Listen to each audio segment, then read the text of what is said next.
برکتوں والی ہے وہ ذات، جب وہ کچھ کرنے پہ آ جائے، اپنی قدرت کا اظہار کرنے پہ آ جائے، تو پھر موسیٰ کے لیے دریا میں راستہ پیدا کر دیتا ہے۔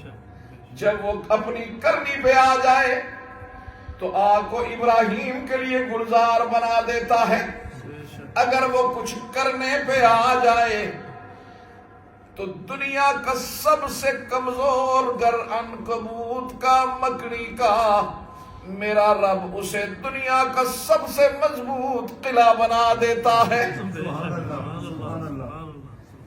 جب وہ اپنی کرنی پہ آئے، ہاتھیوں کا لشکر لانے والا اسے ننھے ننھے پرندوں سے اس کا برکس نکال دیتا ہے۔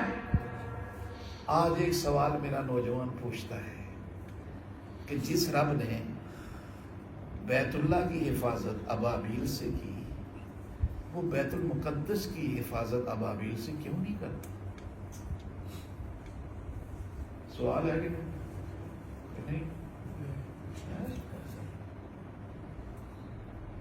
کہ بیت المقدس کی وہ حفاظت ابابیل سے کیوں نہیں کرتا؟ میرے دوستوں سننا یہ بات، بیت اللہ کی حفاظت اس وقت میرے رب نے کی، اس وقت بیت اللہ کے کسٹوڈین قریش مکہ تھے، یہ اس کے کسٹوڈین تھے۔ یہ سارے جمع ہوئے، سارے جمع ہو کر سب نے کہا اے اللہ تو جانے، تیرا گھر جانے، ہم ان کا مقابلہ نہیں کر سکتے۔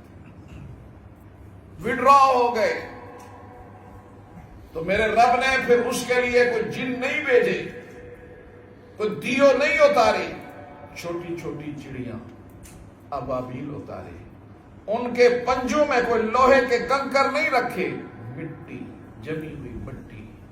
رب العالمین اتنا بڑا ہاتھی، اس پہ اتنی سی کنکر کیا کرے گی؟ تو اگر میں اپنے وجدان کو کہوں، آج کے زبان میں تعبیر کروں، تو شاید یہ زیادہ مناسب ہوگا کہ میرے رب نے فرمایا ہوگا کنکر پھینکنا تمہارا کام ہے، اسے میزائل بنا دینا میرا کام ہے۔ اسے میزائل بنا دینا میرا کام ہے۔ تو آج کیوں نہیں اتر رہے؟ آج اس وقت بیت اللہ کے کسٹوڈین مشرکین مکہ تھے، قریش مکہ تھے، وہ وڈرا ہو گئے، اللہ کی قدرت آ گئی۔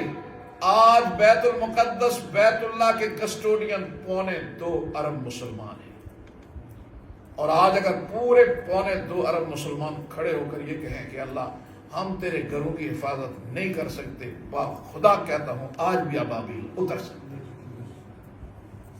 وہ تو ہمیں دیکھ رہے ہیں، ہمارا امتحان ہے، یہ ایک الگ موضوع ہے۔